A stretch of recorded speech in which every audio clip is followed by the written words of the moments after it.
Hey, Astronerds, October 23rd in 2025, and we have all these comets flying around, which is very exciting. I want to leave some documents here for you, for the members, exclusive members, and for all of you, how to process the comets images if you're lucky enough to capture it for a few minutes. These workflows are for zero, and they are good for dwarf telescopes and C-star.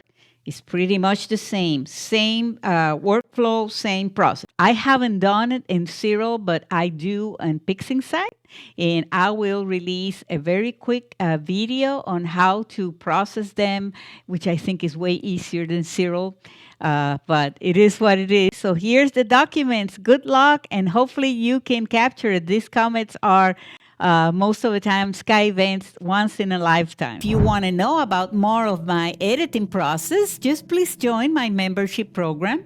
And in this program, I provide lots of tutorials with PDF documents of all the steps for PixInsight and soon for Cyril and SETI Astro Suite, especially those cheat sheets.